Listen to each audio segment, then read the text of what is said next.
মানে সেখানে দাঁড়িয়ে আমার কাছে ভালোবাসার দুটো খুব বড় ডেফিনেশন হলো, এক হলো সময়, এক হলো সম্মান। তুমি যদি কাজের পেছনে ছোট, টাকা ঠিক তোমার পেছনে আসবেই। ভাই শান্তির বিয়েতে সত্যি কথা বলতে ইন্টিমেসি রাখো, যারা তোমার জীবনে ম্যাটার করছে তাদের ডাকো, নিজেদের একে অপরকে ওই মুহূর্তের মধ্যে রাখো, কারণ খেলাটা সেখানে নয়, খেলাটা শুরু হবে তারপর থেকে।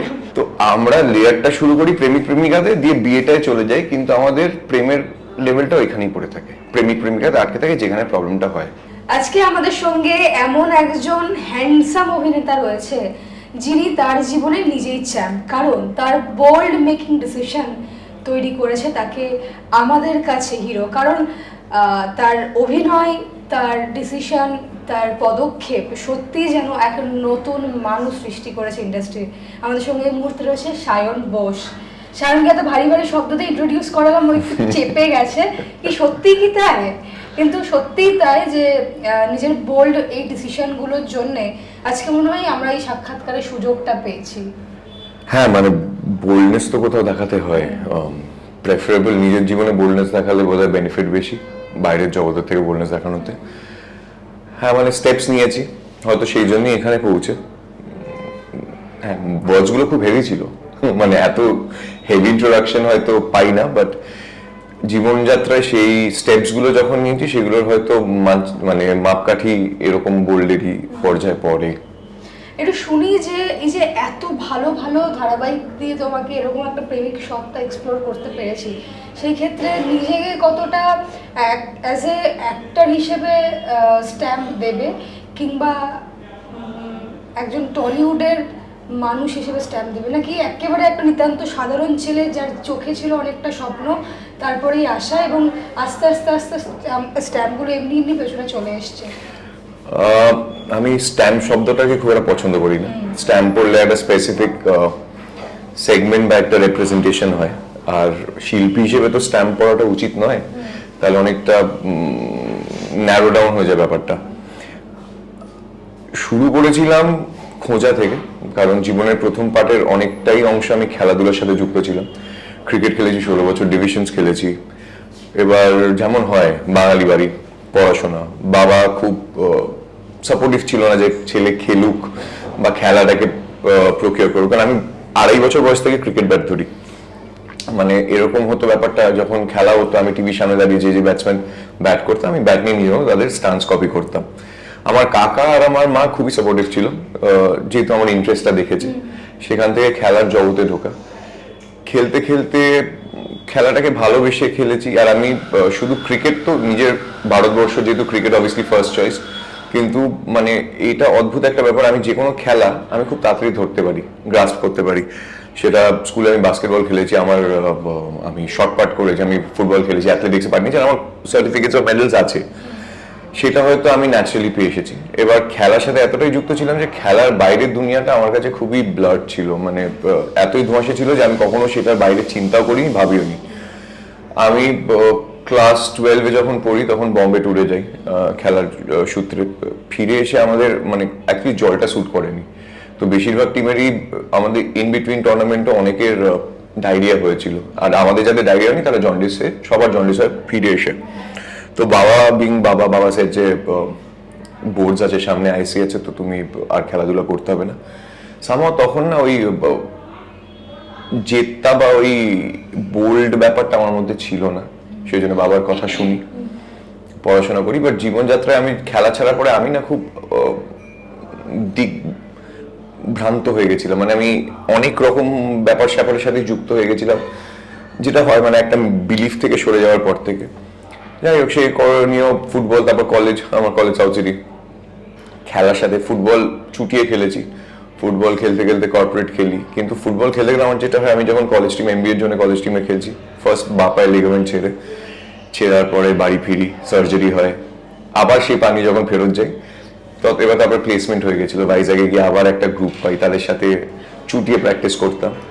বম্বে তারপর যখন আসি, বম্বেতে কর্পোরেট খেলতে গিয়ে খেলতে খেলতে সেম পা আবার ছিঁড়ি। সেকেন্ড বার যখন সেম পা ছিঁড়ি তখন ভোগান্তিটা অনেক বেশি হয়েছিল। মানে আমার ইউজুয়ালি কি হয়, একটা মানুষের যখন লিগামেন্ট ছেড়ে, এসিএল তো কমন ইনজুরি স্পোর্টসম্যানদের, তোমার পায়ের হ্যামস্ট্রিংটাকে ফোল্ড করে ওটাকে ACL বানানো হয়, লিগামেন্টটাকে সামনে লিগামেন্টটাকে বানানো হয়। এবার অলরেডি আমার বাঁ পায়ের লিগামেন্টটা ফার্স্ট টাইম ইউজ হয়েছিল, so they had to open my ডান পা অলসো। তো দুটো পা খুলে অপারেট করে, আর জেনারেল অ্যানেস্থেশিয়াকে আমি পুরো নক অফ করে দিয়েছিল। 3 মাস বেড রিডেন ছিলাম। আমার কোম্পানি আমাকে খুব সাপোর্ট করেছিল, মা 3 মাসের জন্য আমার কাছে ছিল। আমি বম্বেতেই সার্জারি করেছিলাম, আমি আর কলকাতায় আসিনি। সেই ক্ষেত্রে দাঁড়িয়ে না ওই ভোগান্তিটা খুব ভুগেছি। তো আর তারপর না আমার একটা ভয় সেট ইন করে যে এখন তো আর, আমাকে আমার ডাক্তারই বলেছিলেন যে তুমি তো প্রফেশনাল খেলছো না, এরপরে কিন্তু তোমার কাছে শরীরে আর কিছু নেই যেটা দিয়ে আর তোমাকে মানে তোমার ট্রিটমেন্ট করা যেতে পারে। তখন আমি বেশ ভয় পাই, আর এতটা কষ্ট 3 মাস দুটো পা সারাক্ষণ স্ট্রেট করে শুয়ে থাকা, মানে তখন এমনই ফ্রাস্ট্রেশন হয়েছিল। একদিন আমি শেভার দিয়ে, মানে ইমোবিলিটি কতটা প্রবলেম্যাটিক সেটার থেকে না আমি, মানে মানুষ যাদের শারীরিক কোনো কষ্ট থাকে বা মোবিলিটি পায় না তাদেরটা বুঝেছিলাম। আমি এমন খচে গেছিলাম, মানে ইরিটেটেড হয়ে গেছিলাম বসে বসে। আমি একদিন শেভার দিয়ে পুরো চুল শেভ করেছিলাম বসে বসে। মা ওয়াজ স্কেয়ার্ড, কিন্তু এটা আনলাম না, আমার রাগটা বের করতে, মানে ফ্রাস্ট্রেশনটা এরকম, কতক্ষণ তুমি একটা জায়গায় বসে থাকতে পারো? তুমি 3 মাস ধরে বেডে বসে রয়েছো, উইচ ওয়াজ টেরিবল। ওই ভয়টার থেকে আমি আর বেরোতে পারিনি। তো ওই জন্য খেলা তারপর থেকে একেবারেই মাঠের থেকে আলুফ হয়ে গেছিলাম, কারণ মাঠে দাঁড়ালেই মনে হয় যেন মাঠে যাই। সেইখান থেকে অ্যাকচুয়ালি খোঁজা, খেলা যখন চলে যায় না জীবন থেকে, মানে এটা একটা আমার জায়গা ছেড়ে গেছিল জীবনে, যেখানে আমি কিছু একটা চেয়েছিলাম, হয়তো চাকরি ছাড়া। MBA করেছি, ভালো চাকরি করছি, বাবা মা খুশি ছিল, সবকিছু ভালো ছিল। কিন্তু ওই খোঁজার থেকেই প্রথম ভাইজাগে যখন আমি শিফট, মানে যখন আমার ফার্স্ট জব ভাইজাগে, মানে MBA এর পরের জব যখন আমি ভাইজাগে যাই, তখন আমি ওখানে থিয়েটার খুঁজেছিলাম, বাট যেহেতু ওটা রিজনাল ল্যাঙ্গুয়েজ বেশি, তেলেগু ভাষার বেশি ছিল বলে আমি সেখানে খুব একটা অ্যান্টিসিপেট করিনি। আমি তারপর ভায়োলিন শিখি, কারণ আমার চেলো ইনস্ট্রুমেন্টটা খুব পছন্দের, চেলো ওখানে পাইনি। 4 মাস শিখে I realise somehow I am not getting interest. আর এটা আমি নিজে বুঝতে পারি কোথায় ইন্টারেস্ট আছে, এটা নেই। কারণ আমি মনে করি মানুষ জীবনে অনেক কিছু চাইতেই পারে, নট ম্যান্ডেটরি সেটা করতে তোমার ভালো লাগবে। মানে এটার ব্যাকট্র্যাক করে যাচ্ছি এই কারণ, এই হিসেবে মানে আমার জীবনের, আমি কোনোদিন সেই ক্যাটাগরির মানে মানুষই নেই যে জন্যে জানতো তাকে কি করতে হবে। খেলা ছাড়া আমি জানতাম না আমার আর কি করণীয়। So I am not a person who can select. অনেকে জানে জন্য আমি ডাক্তার হব, বা আমি ইঞ্জিনিয়ার হব, বা আমি খেলোয়াড় হব, বা আমি ABC whichever profession they choose, বা আমি এই করবো বা ওই করবো। আমি কোনোদিন খেলার পরে আমি বুঝতেই পারিনি আমি কি করবো। আমি অনেক কিছু চেষ্টা করেছি, আমি CFA লেভেল 1 কমপ্লিট করেছি, আমি MBA করেছি, চাকরি করেছি। আমার খাতায় হয়তো 100টা লিস্ট থাকতেই পারে, আমি তো সব দেখে মনে হচ্ছে এটাও ভালো পারি ওটাও ভালো পারি, কিন্তু করতে যাওয়ার সময় মনে হলো যে না, পারছি না। So then I started eliminating, যে এইটা পছন্দ, I will try doing this. দেখলাম ভালো লাগছে না, সো অ্যাটলিস্ট আমার 10টার মধ্যে থেকে 9টা হলো, একটা তো বেরিয়ে গেল। তো এই এলিমিনেশন করতে করতে অভিনয়ের প্রতি একটা ঝোঁক আসা। বম্বেতে যখন যাই চাকরির মাধ্যমে, বম্বে থেকে first thing I enrolled in a class. NSD অ্যালুমিনাই যারা, তারাই ওখানে পড়ায়, ক্রাফটার্স বলে। আমি গিয়ে ডেমো ক্লাস নিই, দেখি, ভালো লাগে ব্যাপারটা। তারপরে ক্লাসে এনরোল করি। প্রথমে সপ্তাহে 3 দিন ক্লাস করতাম, টিউসডে, থার্সডে, স্যাটারডে, আর শনি রোববার ছুটি থাকতো। আমি দেখলাম মাসের পর মাস আমি চাকরির সাথে সাথে ক্লাস মিস করছি না কোনো মতে। মানে আমি হয়তো কাজের ব্যাপারটা তাড়াতাড়ি গুটিয়ে টুটিয়ে নিয়ে, হ্যাঁ, আস্তে আস্তে সেটা তৈরি হয়। এবার করতে করতে আমি যখন দেখছি জিনিসটা লংজিভিটি বাড়ছে, তখন আই স্টার্টেড রিয়েলাইজিং যে না, হয়তো জিনিসটা আমার করতে ভালো লাগছে। করতে করতে জিনিসটা বোধ তৈরি হয়, আইডিওলজি। প্রথম দিন তো গিয়ে আমি এত ভ্যাবাচারা খেয়ে গেছিলাম, আমাকে বলেছিল ননসেন্সিক্যাল কিছু করো। আর মানে তখন বুঝতাম না এখন যে ননসেন্সিক্যাল ব্যাপারটা করাটা যে কতটা ইম্পর্টেন্ট, কারণ তুমি নিজেকে ভাঙতে হবে। আমি না হাঁ করে দাঁড়িয়েছিলাম সবার মাঝে, আমি বুঝতে পারিনি ও যে তোমার যা ইচ্ছে চাই, কিন্তু ওটা ননসেন্সিক্যাল হতে হবে, কোনো সেন্স হতে হবে না তার মধ্যে। আমি কি করব, নিজের ভেতরে একটা দ্বন্দ্ব চলছে, বাইরে সবাই হাঁ করে আমার দিকে বসে রয়েছে যে আমি করলে অন্যজন পারফর্ম করবে। আই পাসড আউট, আচ্ছা আমি পারবো না করতে। তারপরে দ্য টিচার যিনি ছিলেন, Sukanta da sat with me. Sukanta da, then we started talking যে কেন এটা, কেন এরকম লিমিটেশন, কেন তোমার মনে হয় যে তুমি তাহলে আজ অভিনয় শিখতে এসেছো, কাল যদি একটা প্যাটার্নের বাইরে কিছু করতে তাহলে তুমি করবে না, মানে তুমি কখনোই ননসেন্সিক্যাল কিছু করো না। তখন না, করেছি বন্ধুদের সাথে। বলে সেটা তো আমার নিশ্চয়ই তোমার মধ্যে কোথাও আছে, বা তুমি জনসাধারণের সেটাকে এক্সপ্লোর করতে চাও না। করে দেখো। সেই করার পর মানে লাস্টে গিয়ে আবার আমি একটা পারফর্ম করি, উইচ টার্নড আউট। আর করার সময় একটা দ্বিধাবোধ ছিল, বাট করার পরে অদ্ভুত একটা সেন্স অফ রিলিফ বা একটা সেন্স অফ ফ্রিডম এসেছিল। সেখান থেকে ভালোবাসাটা আরো মানে গাঢ় হতে শুরু করে, কারণ নিজেকে বুঝতে শিখি, নিজের সাথে সময় কাটাতে শিখেছিলাম। আর যেহেতু জয়েন্ট ফ্যামিলিতে বড় হয়েছি, বাড়ির একমাত্র ছেলে, খুব আদর যত্নে বড় হয়েছি, সবসময় সবার চোখের মণি আমি ছিলাম। তো সেই জন্য নিজের প্রতি কোনোদিন সময় কাটাতে পারিনি। এটা কলকাতা ছাড়ার ফলেই হয়তো সেই জায়গাটা পেয়েছি। আর করতে করতে তারপর দেখলাম যে না, আমি ব্যাপারটাকে ভালোবাসি। মানে যারা টিচার ছিল তারা বলে যে sense of acting is there, it is a craft. এটা তো করতে করতে মানুষ শেখার বিষয়। আর অভিনয় তো কোনো শিক্ষার লিমিটেশন নেই যে ক্লাস 1 to ক্লাস 10 বা class 12। So it is infinite. যত পড়তে চাও তত পড়তে পারবে, যত অবজার্ভ করতে চাও, যত নিতে চাও তত নিতে পারবে। সেখান থেকে দাঁড়িয়ে যখন দেখলাম যে সেন্সটা আছে, ভালো লাগছে, দি ফার্স্ট শো করি বম্বেতে। আর্থার মিলারের আমাদের ডেথ অফ আ সেলসম্যান বলে একটা প্লে আছে, সেটা হিন্দিতে করি, এক সাপনে কি মত।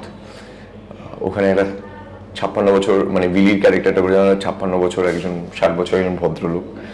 আমি ইচ্ছা করে খুব বাজে ডায়েট করে ভুঁড়ি বাড়িয়েছিলাম, বেশ সুন্দর টোপলা টোপলা একটু। আর আমাদের তো ছোট বাজেটের প্রোডাকশন ছিল, তো নিজেরাই সেই টুথপেস্ট দিয়ে গ্রিন রুমে গিয়ে নিজেদের চুল সাদা করে, গোফ সাদা করে। So I took that effort of physically transforming myself যতটা পেরেছি তখনকার দিনে, যেটুকু আমার ক্ষমতা ছিল। But nobody pushed me to do that. I did it by myself. Then I realized, okay, I am actually enjoying it. সেখান থেকে আই ডিসাইডেড, আর আমার ওই যে বোল্ডনেসটা বললে, আমি চাকরি ছাড়তে একদম রেডি। মানে ওই ফিলিংটা যখন সিঙ্কিং করেছে, আমি জানি আমি চাকরি ছাড়ছি। আর এই পুরো জিনিসটার একমাত্র সাক্ষী আমার মা। কেউ জানতো না আমি অভিনয় শিখছি বা অভিনয় কোনো ক্লাসে যাচ্ছি। বম্বের যত বন্ধু বান্ধব তারা জানতো আমি কোনো ডিজিটাল মার্কেটিং এর ক্লাস করি, শনি রোববার দেখা করতে। আমি বন্ধুদের সাথে পার্টি করা বন্ধ করে দিয়েছিলাম স্যাটারডে সানডেস, বিকজ আমার ক্লাস হ্যাম্পার হবে। সবাই জানতো আমি ক্লাসে যাই। তো আমি সেই ক্ষেত্রে করতে করতে, কারণ আমার না একটা কথা মনে ছিল যে অভিনয়কে মানুষ এমন একটা চোখে দেখে, এই শিল্পটাকে, যে এখানে একটা মানে এটা তো একটা কাজ। It is as equal to going to an office, it is as equal to being a teacher, as being a journalist, any other profession. এটা ইজ আ প্রফেশন।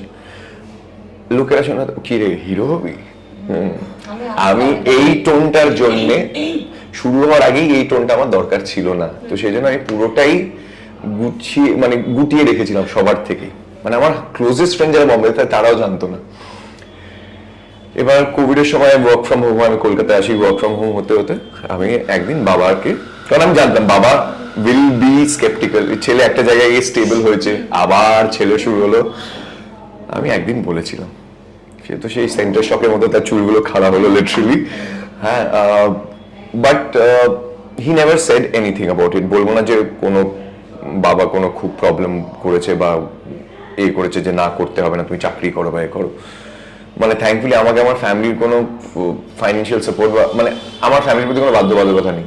মানে I don't have to contribute to the family, they are self sufficient in their way, and they have never impose that যে তোমাকে family দেখতে হবে, কিছু করতে হবে। তো সেই জন্য হয়তো দাঁড়িয়ে আমার মতো অনেকেই থাকতে পারতো যারা জীবনে চেয়েছে হয়তো জীবনের কিছু গতি বদলাতে বা মোড় বদলাতে পারে না অনেকেই, কারণ এবার চেঞ্জ করতে অনেকেই ভয় পায়। আর প্লাস না পৃথিবীর সার্কামস্ট্যান্সেস থাকে। আজকে যদি আমার কাছে পরিবার হতো যাদের পেট চালাতে হবে, আমি পারতাম না করতে, আমি চাকরিটাই করতাম। আর এরকম বহু মানুষ আছে, আমার তো মনে হয় না কেউ জীবনে মানুষ আছে যে করতে চাইছে ভালো কিছু কিন্তু না করবো না, ঠিকই আছে। বেশিরভাগের লোকেরই সার্কামস্ট্যান্সেস যে হয়তো সেখান থেকে তারা ওই বোল্ডনেসটা নিতে পারবে না। আমি যদি সেই জায়গাটায় খালি থেকেও, মানে সেই জায়গাটা আমার না থেকেও আমি যদি স্টেপটা না নিই, তাহলে তো আমি নিজের কাছে নিজের চোখে নিজেকে রাখতে পারবো না। তো আমাকে যখন সেই অপরচুনিটিটা ছিল, আমাকে যখন সেই জায়গাটা ছিল যে আমি I can take a step, so I took that step. তারপর আমি কলকাতায় থাকাকালীন, যেটা কোভিডের সময় আমার খুব সুবিধা হয়েছিল, অনেক অনলাইন ক্লাসেস হতো। তো সেই সময় আমি কেরালার কিছু গ্রুপের সাথে, তামিলনাড়ুর গ্রুপের সাথে কানেক্ট করি। তখন অনলাইন ক্লাসেস হতো। SS কালাইরানি আছেন, আক্কা বলি আমি। Kalairani Akka is one of the famous lady artist, women artist in Tamil Nadu. She has worked with Mani Ratnam and legends Mani Ratnam এর মতোই যারা। তো আক্কার কাছে ভয়েস আর ব্রিদিং ট্রেনিং নিই, খুব ছোট ছোট 10 দিন 15 দিনের ক্লাসের সব, কারণ তখন তো মাল্টিপল চলছে। সুরজ নাম্বিয়ার বলে একজন আছেন, উনি কুডিয়াত্তম শেখান। ততদিনে চাকরি ছেড়ে দিয়েছো? না, তখন ওয়ার্ক ফ্রম হোম চলছে, বাট আমি তার মাঝে মাঝে এইটা, আমি চাকরি ছাড়ি 2021-এর তোমার জানুয়ারি মাসে। আমি এটা 2020 স্প্যানটা বলছি, আমার লকডাউন চলছে, আমি নভেম্বরে ফেরত যাই, আমি জানুয়ারি থেকে পেপার ডাউন করেছিলাম। আমার দাদু মারা যান 2020 ডিসেম্বরে। দাদু যেদিন মারা গেছে আমি ফেরার সময় পেপার ডাউন করে বম্বে থেকে এসেছি। তারপর তো দে হ্যাড আ ডিসকাশন, তারপর they accepted I had to go back and do 1 month notice period, whatever it is. তো সেই ক্ষেত্রে দাঁড়িয়ে, কারণ আমি জানি আমি তো ট্রেন্ড নই, আমাকে নিজেকে ট্রেন করতে হবে।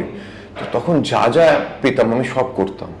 একটা আমি অদ্ভুত একটা জিনিসও শিখেছিলাম, অ্যাপ্লাইড থিয়েটার। সো থিয়েটারের অ্যাপ্লিকেশনস ইন সোসাইটি। এমন অনেক মানুষ আছে যারা থিয়েটারের শিক্ষাটাকে সমাজ উন্নত করার জন্য ব্যবহার করে।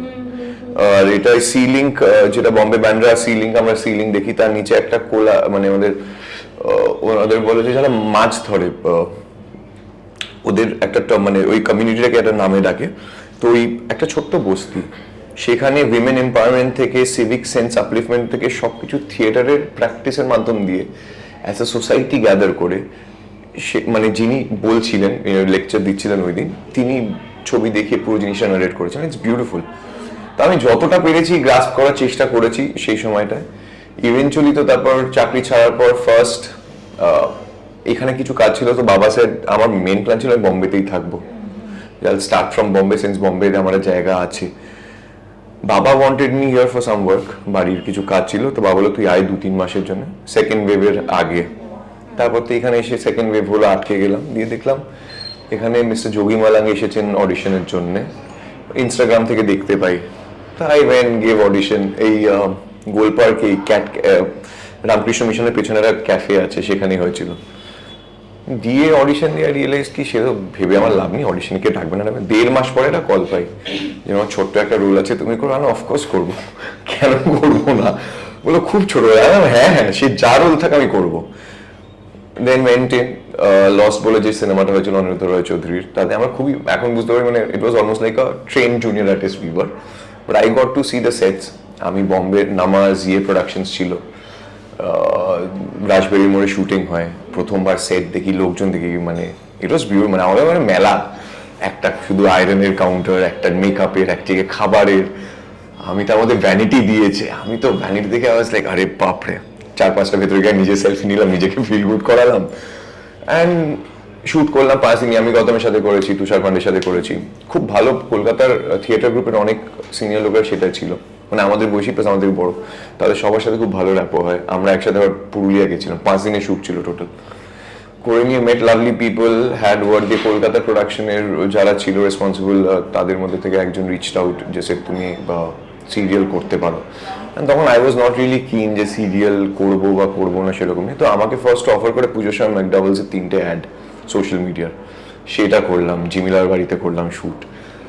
করে নিয়ে সেখান থেকে তারপর ডিসেম্বর করে জানুয়ারিতে বেনির কাছে গেলাম, এরিক মরিস সিস্টেম, গ্রিন রুমটা করলাম। ওইটা করার সময় বেনির সাথে আলাপ হলো, মানে বেনি তো ইজ আ লিগ অ্যাপার্ট এমনিতেই। করে নিয়ে ফেবে অজপা reached out from Colors that whether I be interested to do a serial. তখন আমি বললাম আমাকে কে কাজ দেবে, আমি তো কাজই জানি না। And I said yes, and then Tumpa Auto happened, and then dak. কি মনে হয় এখন ল্যাপটপের ডেস্কটা ভালো ছিল নাকি এই যে লাইট ক্যামেরা অ্যাকশনের যে রোজ একটা তাগিদ, একটা নতুন জন্ম দিচ্ছে? হ্যাঁ, মানে আমি এটাই মাঝে মাঝে বন্ধুদের বলি, যখন খুব ফেড আপ হয়ে যায়, তখন বলে না এত হেক্টিক তো বেশি। আমি বিশ্বাস করি, এটা যে কোনো অফিসে কাজ করতাম, এতদিন হলে অফিসটাকে আমি জ্বালিয়ে পুড়িয়ে শেষ করে দিতাম, বা আমি কাউকে মেরেই ফেলতাম। মানে ভালো লাগে বলেই আমি এই এক্সট্রিম আমাদের যে প্রেশারটা, সেটা আই ক্যান টেক, অ্যান্ড সেটা আই লুক আপ টু। মানে ঠিক আছে, কাজের মাঝে মনে হয় মাঝে কখন একটু ছুটি পেলে ভালো, কিন্তু যখন আবার কাজের মাঝে ব্রেক হয়, একটা তো হ্যাবিটে পড়ে যাই আমরা। 1-2 দিন ঠিক আছে, তারপর থার্ড থেকে লাইক 3 দিন কেন ছুটি, ফ্লোরে যাই। মানে এমন হয়েছে, দুপুরে কল টাইম দিয়েছে, আমি না সকালে উঠে ব্ল্যাঙ্ক, কি করব, মানে হ্যাবিটটাই তো সকালে উঠে বেরিয়ে যে রেডি হয়ে বেরিয়ে চলে গেলাম, সারাদিন করে রাত্রে বাড়ি ফিরলাম। আমি 2-3 আমার খুব ভয় লেগে জানলাম এইটা কিরকম স্ট্রাকচার তৈরি হয়েছে, যে আমি দুপুরবেলা করে আমি তো দুটোই করলাম, আমি 1:30টায় চলে গেলাম, আমি তো ফ্লোরে যাই, সেটে যাই, সবার সাথে দেখা করি। So obviously I enjoy it and I love doing what I am doing. আর ভগবানের কাছে আমি খুবই গ্রেটফুল যে সে আমাকে সেই জায়গাটা দিচ্ছে। আই এম লাভিং ইট। তারপর কবে শুরু হলো স্টারের সঙ্গে কাজ? এই 2021-এর 2022 টুম্পা, 2022 থেকে 24 Tumpa almost went on. Tumpa শেষ হতে হতে I got a call from Bangla Talkies only, Nitish দাদের হাউস থেকে, ফর কে প্রথম কাছে এসেছি। আমি সেই সময় হিমাচল যাচ্ছিলাম, আমি ব্রেকটা নিয়ে, একটা 2 বছর পরে সিরিয়াল শেষ হয়েছে, তো তার মাঝে গেলাম, লুক সেট হলো, কিন্তু অলমোস্ট কনফার্ম যেটা হয়েই যাবে। Still I ask for some time, আমি যেহেতু হিমাচল যাচ্ছি, ওই 6-7 দিনের জন্য হিমাচল গেলাম, ফিরে শুটিং শুরু হলো জিরোটা, but that project did not run very long.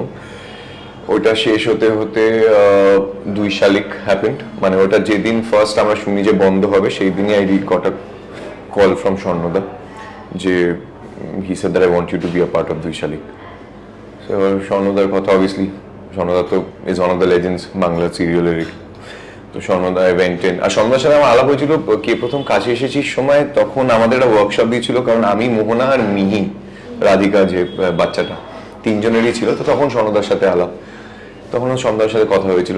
তো তারপর 2 শালিকের পরে চ্যানেল সেট কি, মানে চ্যানেলের সাথে যখন কথা হলো, চ্যানেল বলে you don't take anyway work, তো করে নিয়ে তারপর একদিন রাইদির ফোন, সকালে লুক সেটে আয় তো তুই, আমি তখন ঘুমাচ্ছি হা করে, এবার করে নিয়ে তো মুভি টোনে লুক সেট ছিল, গেলাম। এবার আমি তো বুঝতে পারি আমি না পিরিয়ড ড্রামা মাইথনি মানে একটু দূরে থাকলেই ভালো, এত মানে ডিফিকাল্ট ব্যাপারটা দিয়ে গেছি। রাইদি এবার বসেছে, লোকজন যা মেয়েরা ছিল, অনেকেই ছিল চেনাশোনা, তার মধ্যে মেয়েরাই ছিল। স্ক্রিপ্ট ধরিয়েছে, সেই স্ক্রিপ্টটা আমি দেখছি আমি যেটা কি ভাষা, হ্যাঁ, এসুরা আমি এমনি পান করি না কমলা সুন্দরী, এসুরা আমায় ঝিম, আমার এখনো পুরো প্যারাটা মনে আছে। আর একটা 17-18 লাইনের মোনোলগ, হ্যাঁ, এসুরা আমার মনে পুলক আনে, আর সেই ফুল আমি তোমার পায়ে এনে রাখি। আমি না রাইদি এটা কি, তুই কর না। আই রিমেম্বার আমার প্যানিক টু, আর আমি আলাম সব পরে হবে, আগে আমাকে স্ক্রিপ্ট পড়তে দাও, কারণ আমি মনে করি আমার কাছে আমার স্ক্রিপ্ট যদি আমার কাছে রেডি না থাকে, আমি সেই কনফিডেন্ট হই না। আমি এখনো সেই মাপের অভিনেতা হইনি, আশা করছি কোনোদিন হবো না যে বিনা স্ক্রিপ্ট পড়ে গিয়ে সেটা করতে পারি। আমার স্ক্রিপ্টটা আমার দরকার, I need to know what I am saying so that it helps me to get into the scene. আমি সেই এদিক ওদিক মুভিটনের ভেতরে হাঁটতে চলতে বসতে সেই স্ক্রিপ্ট পুরো মুখস্থ করেছি, তারপর মেকআপ করেছি, তারপর the audition happen, they like the audition, রাইদি কর সেদিন রাতে, and they said we like you, করে নিয়ে then they confirm that you are doing Rani Bhabani, and then তো ভবানী হ্যাপেন্ড যেরকম করে। তারপর অ্যাকচুয়ালি ফার্স্ট দিন যেদিন আমি গেছিলাম, সেদিন অনেক অ্যাক্ট্রেসরা ছিল, অনেক হিরোইনরাই এসেছিল এ করতে। তো তখন আমার যারা ছিল তাদের একজনের সাথে সিনস হয়, পরে তো they again call me for look set, যখন রাজনন্দিনী কেম অন বোর্ড, তারপর আমার রাজনন্দিনীর লুক সেটটা হয়, করে নিয়ে and then it rolled on, and then is Rajeshwari Rani Bhabani. এই যে 2 শালিক শুরু হলো, তারপর হুট করে শেষ হয়ে গেল, তারপর এই যে রানী ভবানী থেকেও খানিকটা পার্ট চুকেছে। এই সিরিয়ালের একটা কি হয়, যখন চলছে অনেক টিআরপি হাই হচ্ছে, 2 বছর চলছে, 3 বছর চলছে, কোথাও গিয়ে 2 মাসেও শেষ হয়ে যায়, 3 মাসেও হয়ে যায়। এই যে অভিনেতাদের জীবনটা তো ইনসিকিউরিটিতে থাকে, কারণ কখন কোন প্রজেক্টটা শেষ হবে বা শুরু হবে তারাও জানে না।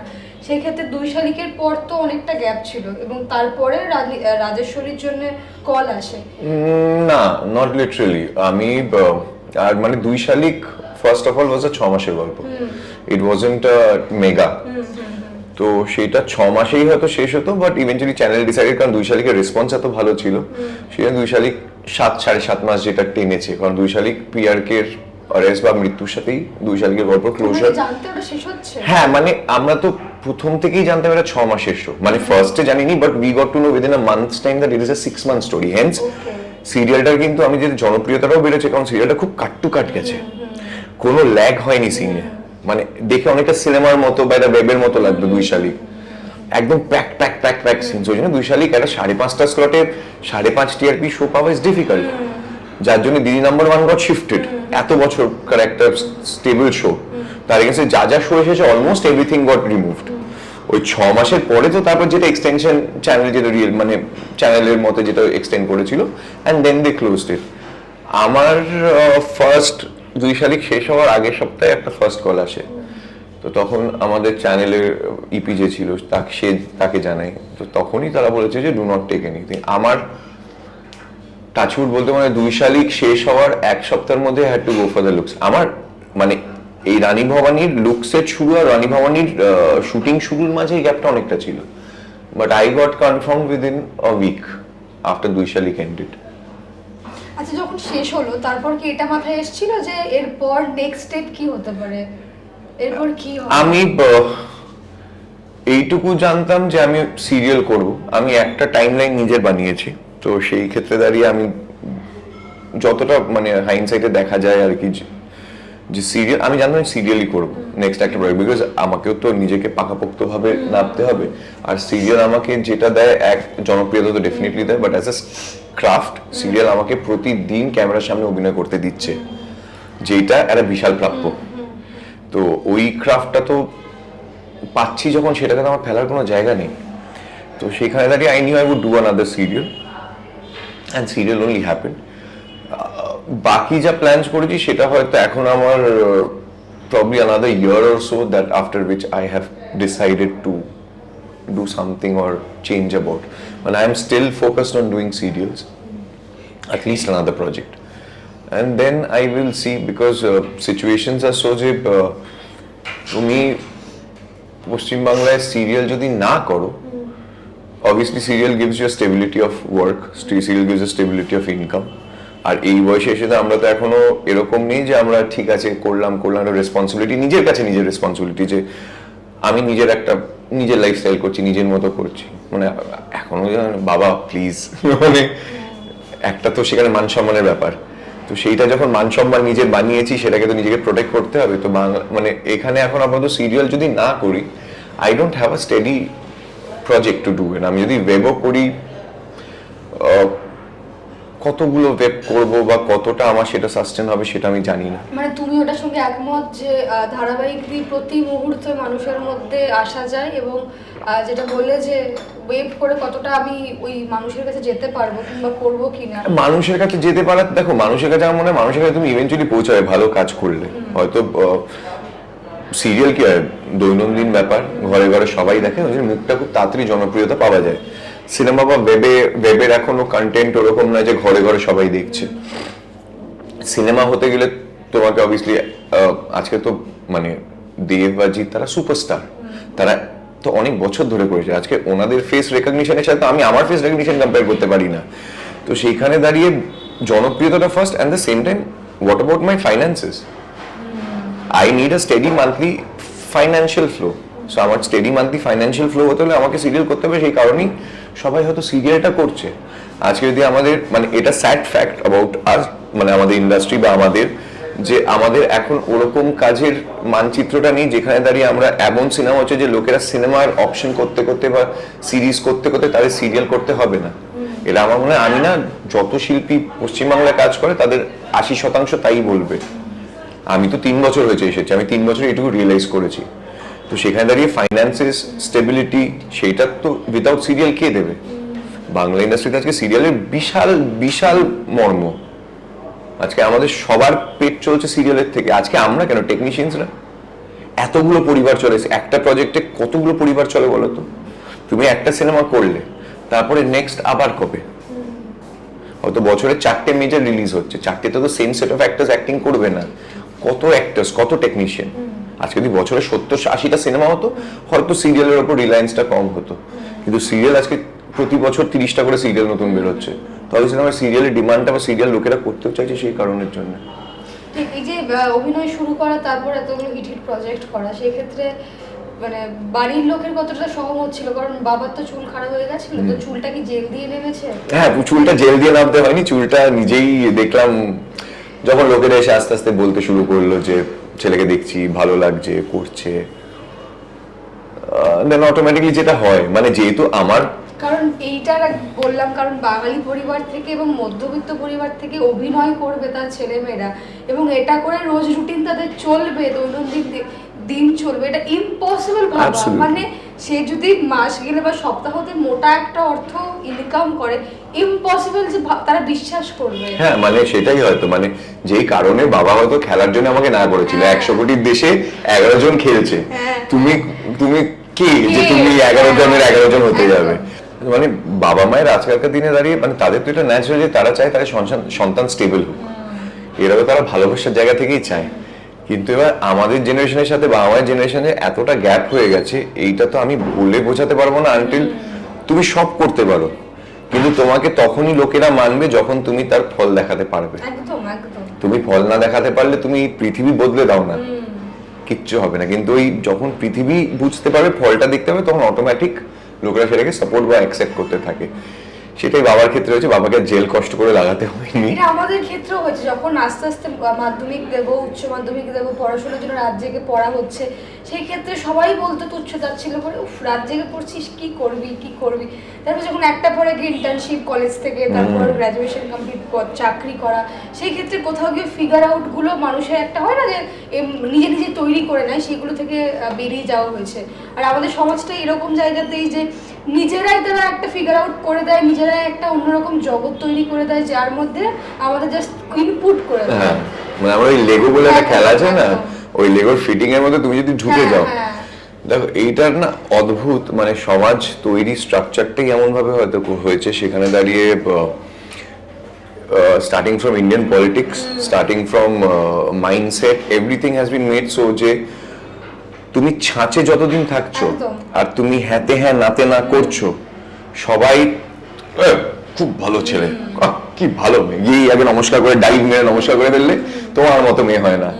কিন্তু সেই মেয়ে আজকে যদি, বা সেই ছেলে আজকে যদি সত্যি কথা কিছু বলে উঠছে, সেই যে ব্রেকটা হলো, ও তো সিগারেট খায়, ও তো নষ্ট, ও রাত্রে কাজে যায়, এটা হয়। রাতে কাজে যাচ্ছিস, কি কাজ করছিস তুই, স্পেশালি মেয়েদের ক্ষেত্রে, মানে ছেলে রাতে ফিরছে, ইট ইজ ওকে, মানে ওই যে when you are breaking that shackle, তখনই প্রবলেম। এটা কিন্তু ওভারঅল, মানে তুমিও আজকে দেখবে যখন যারা হয়তো, আমি ইন্ডাস্ট্রিরও বলছি, কেউ যখন নাম করেনি তখন লোকেদের কোনো প্রবলেম নেই, যেই নামটা করলো তখন তার জিন্সের বাদিকটা খারাপ, ওর ডান চোখটা মারে, ওর চুল ওপর দিকে ওঠানো, এটা অদ্ভুত একটা সমাজ। আর এটা আমি ফেল করি বুঝতে অ্যাজ আ সোসাইটি, ভারতের তো ডেফিনেটলি, স্পেশালি যেহেতু আমি তো বাঙালি, মানে বাংলার, আমাদের বাংলার মানুষের দেখেছি খুব সাপোর্টটা একে অপরের প্রতি একদম নেই। মানে তুমি যদি ভালো কাকড়ার জাত বলে আমাদের, মানে which is so sad to know, যেটা আমরা ছিলাম না, কিন্তু আমার বাড়ির পাশের বাড়ি যদি আমার থেকে বেটার করে, নিশ্চয়ই কিছু একটা করছে, হাউ ইজ ইট, আমার মতো খাচ্ছে দাচ্ছে কিন্তু আমার থেকে বেটার থাকছে, তুই গিয়ে সাপোর্টটা দে যে বা খুব ভালো করেছে কাজটা, তাতে কি হয় ওই টিচিংটা কিন্তু আমার পরিবার, পাশের পরিবার, তার সমাজ হিসেবে আপলিফমেন্টটা হয়। সেটা আমি বুঝতে পারি না কেন আমাদের মধ্যে এটা মিসিং, এটা আরো বাড়তে শুরু করেছে দৈনন্দিন, আরো বেড়ে যাচ্ছে। ওই ছাঁচের বাইরে পড়লেই কথাটা, যেই কারণে আমি শুনতে চাইনি কি হিরো হবি, আমি ওই জন্য কাউকে বলিনি, আমি তো ভিলেনও হতে পারি, আমি তো কমেডিয়ানও হতে পারি, অভিনয় শেখা মানে কি আমি কিছু একটা হয়ে যাবো। আর আমার মনে হয় অভিনয়, থিয়েটার মানুষের, প্রতিটা মানুষের জীবনে শেখা উচিত, স্পেশালি বাচ্চাদের স্কুলের ম্যান্ডেটরি কারিকুলাম করা উচিত। আমি আমার জীবন দিয়ে বলছি, এত বেনিফিট করে to grow as a person, you can't imagine. মানে থিয়েটার, অভিনয়টা is not the end goal, but to know your self is so important, নিজেকে চেনাটা সেটা খুব দরকারি। ঠিক ঠিক। এই যে সায়ন এতগুলো বোল্ড বোল্ড স্টেপ জীবনে, চাকরি ছাড়া, খেলাধুলো থেকে একটা বিরতি, তারপর অভিনয়ের জন্য নিজেকে তৈরি করা, ভাঙা, এবং দুমড়ে মুচড়ে পুরো কাগজের ঠোঙা করে দেওয়া, সেই ক্ষেত্রে এই যে যার জন্য আমরা এখন এত চর্চায় পাচ্ছি সায়নকে, তার শুভাকাঙ্ক্ষী, তার গার্লফ্রেন্ড, তার বন্ধু, তার অর্ধাঙ্গিনী, সে কি এই বিষয়গুলোর সঙ্গে অ্যাবিচুয়েট ছিল নাকি তখনও জীবনে আসেনি? আমি যখন এই ইন্ডাস্ট্রিতে, মানে আমি কনফার্ম হয়েছি যে আমি করবো এই কাজটা, আমি দুজন মহিলাকে জিজ্ঞেস করেছিলাম আমার জীবনে, এক হলো মা, আর এক হলো আমার অর্ধাঙ্গিনী। কারণ আমি 2017-তে আমাদের আলাপ, তখন তো আমি দূর দূরান্ত অব্দি আমার ভিশনে নেই যে আমি এই ইন্ডাস্ট্রিতে আসবো। আমি যখন 2020-তে এই সিদ্ধান্তে আসি যে আমি এটা, মানে এটা নিয়ে পড়াশোনা করছি বা শিখছি বা এখানে এইটাতেই যেতে চাই, তখন আমি দুজনকেই বলেছিলাম যে এরকম হতে পারে যে অনেক কটু কথা শুনতে হতে পারে, অপমানিত হতে পারে, যে এই তো ছেলে করলো কাজ, এবার কি হলো, কাজ তো নেই, বা ওকে কেউ পিছনে বাজে কথা বললো, মানে হতে বলে যেমন হয় আর কি।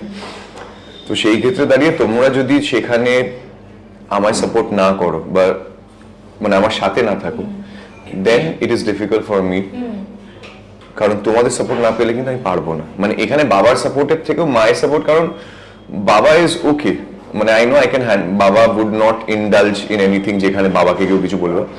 আর স্পেশালি তো টার্গেটটা মহিলাদের করতে ইজিয়ার সেই ক্ষেত্রে দাঁড়িয়ে, তো তখন তাদের দুজনের একেবারে 100% কনসেন্ট নিয়েই আমি সিচুয়েশনটা মানে জিনিসটা শুরু করি, আর তারা সাপোর্ট করে গেছে। মানে আমাকে আমার বেটার হাফ যেভাবে সাপোর্ট করেছে, মানে she said যে you carry on doing, ও ইনফ্যাক্ট আমাকে আগে বলেছে তুই ইউএসএ আয়, তুই দেখ এখানে অনেক স্কুলস আছে নিউ ইয়র্কে যেখানে you can actually learn do things, এখানে মডেলিং এর জন্য ইউ ক্যান সি।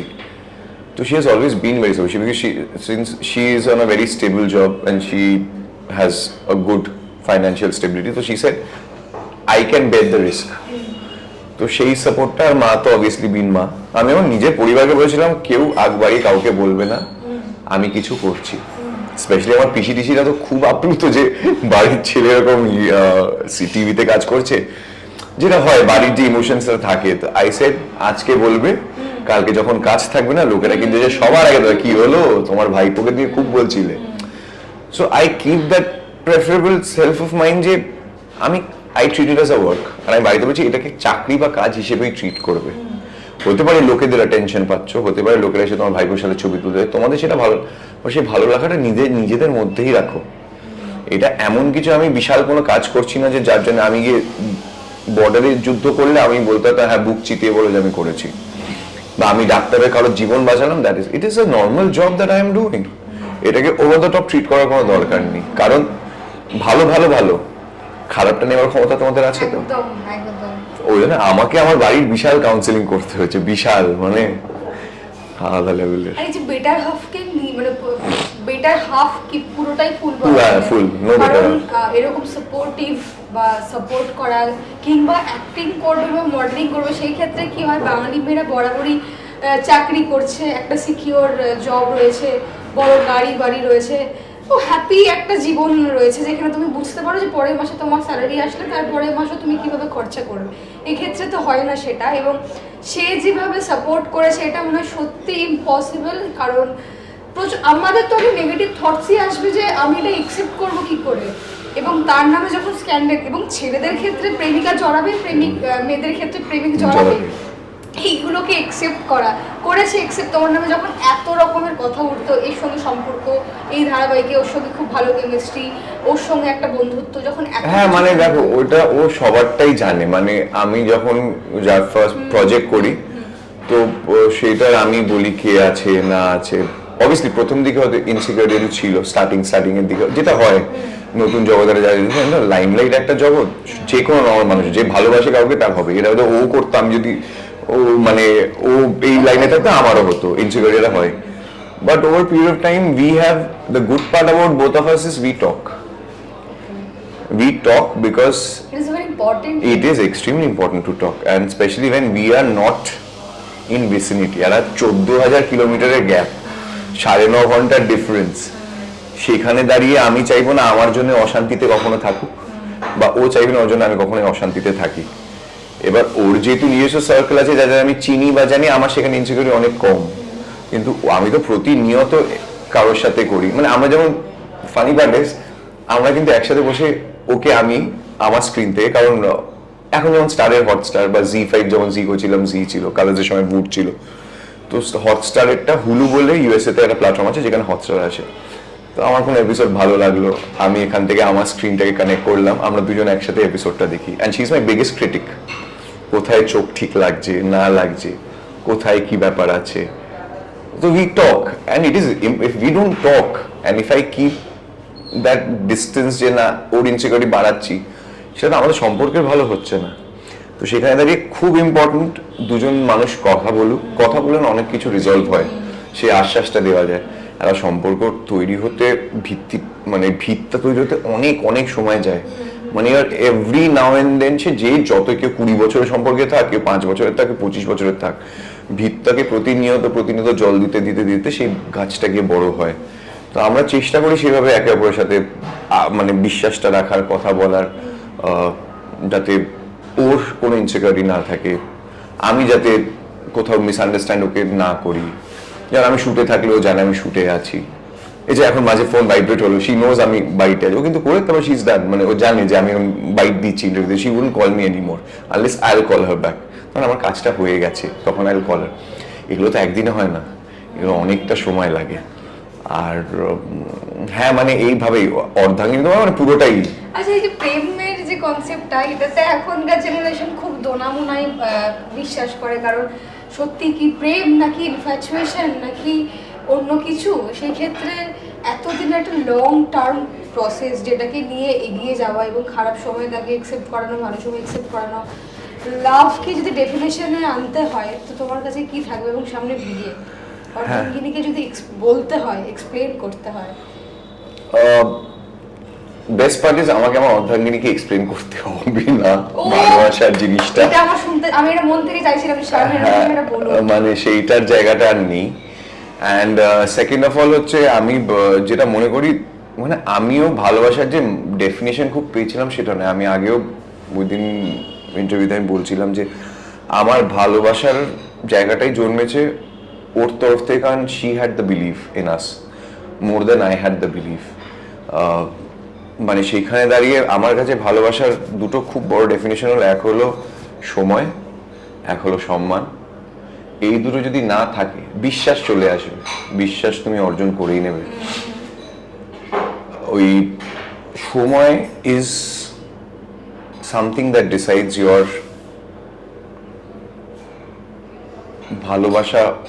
মানে ভালোবাসাটা খুব অ্যাবস্ট্রাক্ট একটা শব্দ। ভালোবাসা আমরা অনেক কিছুতে ভালোবাসা ভালোবাসা বলে চলে যাই, সেটা যদি মানে পেঁয়াজের খোসাটা ছাড়াতে শুরু করি, হয়তো মিনিংসগুলো এক একটা খোসার এক একটা বেরোতে শুরু করে। পুরো পেঁয়াজটাকে আমরা ভালোবাসা বলি, বাট লেয়ার বাই লেয়ার, যেমন আমার মনে হয় সময়।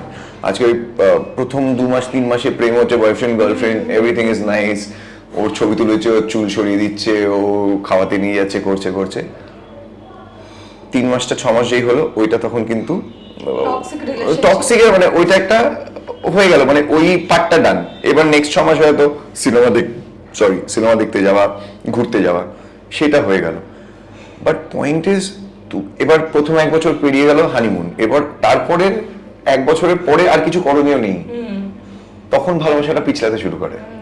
ভালোবাসা কারো 1 মাসের মাথায় পিছলায় না, তখন তো একদম গদ সবকিছু সব ভালো লাগে।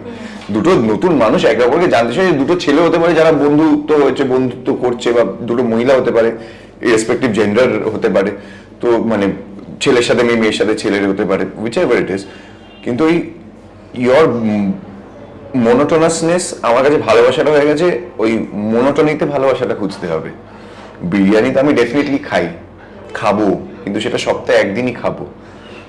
বাকি এবার যখন জীবনযাপনে আসে, তখন এই বাকি দিনে সকালে উঠে ডিম পাউরুটি, দুপুরের লাঞ্চে ডাল ভাত, বিকেলবেলা ফিরে চাটা, রাত্রে আবার ডিনারে রুটি বা মাংস, যে যা খাক, সেটা প্রতিদিন খেতে হবে। তো একদিন গিয়ে তুমি বিরিয়ানিটা খাচ্ছ, উইচ ইজ ফাইন, তুমি তো প্রতিদিন বিরিয়ানি খাবে না। So your life cannot always be biryani. So your life has to come from a point where it is দৈনন্দিন কাজের মধ্যে ভালোবাসাটা, অ্যাকচুয়ালি না, ভালোবাসাটা খুঁজতে নেই, যেটা আমার টাকার ক্ষেত্রে মনে হয়, টাকার পেছনে কখনো ছুটতে নেই, তুমি কোনোদিন টাকা দেখতে পারবে না। তুমি যদি কাজের পেছনে ছোট, টাকা ঠিক তোমার পেছনে আসবেই। সেম হচ্ছে তুমি যদি ভালোবাসার পেছনে ছোট। আমরা তো ভালোবাসার মানেটাই জানি না। ইফ ইউ আস্ক সামবডি ভালোবাসার মানে কি, আমি ব্ল্যাঙ্ক, আমি এখনো ব্ল্যাঙ্ক। আমি এই দুটো অ্যাসপেক্ট বুঝেছি, সময়, সম্মান, এই দুটো আমার কাছে খুব প্রায়োরিটি এখন হয়ে দাঁড়িয়েছে। কিন্তু এর বাইরে আমার কিন্তু ভালোবাসার কোনো ডেফিনিশন নেই। ভালোবাসা কাকে বলে আমি তার ব্যাপারে চিন্তা করছি। হ্যাঁ, মানে ইনস্টেন্স হবে, হয়তো আমি শুট করতে করতে মাঝে একটা হঠাৎ করে মাথায় এলো, ও কি করছে এখন, ওই ঘুম থেকে উঠেছে, ওকে অফিসে গেছে, কি খেলো, that is caring. You want to define it as ভালোবাসা, then I am sorry, that is a wrong word. That is not ভালোবাসা, that is your caring for her. তোমার তাকে নিয়ে তোমার কেয়ারটা, যে ও উঠেছে, খেয়েছে, এই 10টা 15টা, মানে একটা বড় আমব্রেলার নিচে যদি আমরা ছোট ছোট সেগমেন্ট করি, বড় সেকশনটা ইজ ভালোবাসা। আমরা এবার ছাতাটা খুঁজতে যাই, কিন্তু ছাতার নিচে যে কি রয়েছে সেটা খুঁজি না। আমাদের ছাতার নিচটা যদি খোঁচা যায় অটোমেটিক ছাতার ব্রডার সার্কেলটা চলে আসবে।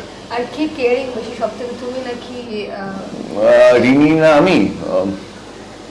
আই অ্যাম কোয়াইট কেয়ারিং আর she is also extremely caring, but আমি প্র্যাকটিক্যাল কেয়ারিং, ওইটা ইমোশনাল কেয়ারিং। তাই হয়? হ্যাঁ, আমি খুব প্র্যাকটিক্যালি কেয়ারিং, মানে যেটা দরকার, যেটা করণীয় উচিত আমি বুঝতে পারছি যেটা করতে, সেটা হয়তো ধাক্কা খেতে যাবে, সেটা I will stop her from doing it. আমি অ্যালাউ, মানে আমি তো অ্যালাউ করার কেউ না ফার্স্ট অফ অল, মানে ও নিজের মানে আমি জেনে অনেক সময় চুপ থাকি কি একবার যদি মানুষ ধাক্কাটা না খায়, আমি যে প্রতিবার গার্ডটা করি তাহলে ওইটার এক্সপোজারটা তো পাবেই না। তো সেটা যখন নিজেই আমাকে নিয়ে, এটা না আমার বোধহয় করা উচিত হয় না, আমি তো বুদ্ধি বেরিয়ে গেছে। এই যে এখনকার সমাজে দাঁড়িয়ে বিয়ের ডিসিশন নেওয়া, এটা খুবই বোল্ড একটা ডিসিশন, কারণ বিয়ে করা মানেই ভাবে কেরিয়ার শেষ হয়ে যাওয়া, কেরিয়ারে কোথাও গিয়ে একটা ভ্যারিয়েশন বা ওই শিকল পরিয়ে দেওয়া। সেক্ষেত্রে কি হচ্ছে সেগুলো এখনো মনে, নাকি মনে হচ্ছে যে বিয়ের পর জীবনটা আরও একটা নতুন রকমভাবে সৃষ্টি নেবে? শেকল মানে মানে আমি একটা ফানি জিনিস বলছি, আমি আমার গ্রুপে লাস্ট যে বিয়ে করছি, আমাদের সব বন্ধুদেরই বিয়ে হয়ে গেছে, কিন্তু কিছু জনের বাচ্চা হয়ে গেছে, সবাই কিন্তু আগে বিয়ে করেছে, কিন্তু সকলেই একটা কথা বিয়ের পরে বলে যায়, বিয়েটা কর তারপর বুঝবি। আমার প্রশ্ন যে তোকে তাহলে বিয়েটা করতে কে বলেছিল? হ্যাঁ, মানে আমি কখনোই, মানে সেটা সিনিয়র বিবাহিত সেটা অনেকে আছে, বিয়েটা কর না তারপর বুঝবি। আমি না পয়েন্টটা ঠিক, কারণ এটা আমরা মজার ক্ষেত্রেও নিতে পারি, বাট জিনিসটা একটা চিন্তারও বিষয় যে সবাই কেন এরকম কথা বলে যে বিয়ে হলে বুঝতে পারবি, বিয়ে হলে বুঝতে পারবি। আরে ভাই, গার্লফ্রেন্ড আলাদা, বউ আলাদা হয়। গার্লফ্রেন্ড যখন গার্লফ্রেন্ড থাকে, সে যখন বউ হয় সে কিন্তু ওরকম নয়, অ্যান্ড সেম ভাইসি ভার্সা। মেয়েরা হয়তো ছেলেদের বলে যে বয়ফ্রেন্ড যখন বয়ফ্রেন্ড বড় হয়ে গেলে খুব জ্বালিয়ে খায়, but why do we say so? মানে এটা কেন? মানে এটা আমি অনেক প্রায় বলতে গেলে 85%, আমি শুধু একটা প্রশ্ন করতাম, তোমাদের বিয়েটা কেন করলে? তাহলে তোমরা যদি বিয়ে করে এই জ্ঞানটাই দিতে হতো তাহলে তোমরা বিয়েটা করলে কেন? কিন্তু কিছু কাপল দেখেছি অদ্ভুত ভাবে, they are so much happy being together, they are so content with each other, they find each other during the day, during the night.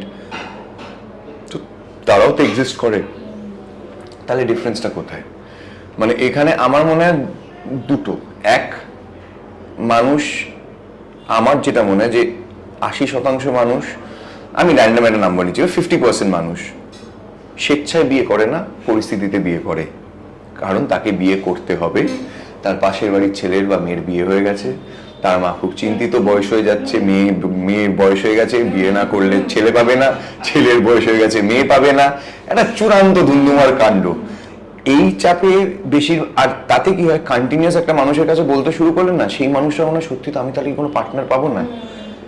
মানে আমি একটা জলজান্ত মানুষের মধ্যে ইনসিকিউরিটি অলরেডি ক্রিয়েট করছি। সেই মেয়েটা চাকরি করে বা সেই ছেলেটা চাকরি করে, তাদের বন্ধু বান্ধব আছে, ভালোভাবে থাকে, এনজয় করছে লাইফটাকে, কিন্তু এই কন্টিনিউয়াস দেখলি অমুকের ছেলের বিয়ে হয়ে গেল, দেখলি অমুকের মেয়ের বিয়ে হয়ে গেল, দেখলি অমুকের এর বিয়ে হয়ে গেল। একটা মানুষের মনোবল আমাদের সমাজ ভাঙতে খুব ভালোভাবে পারে।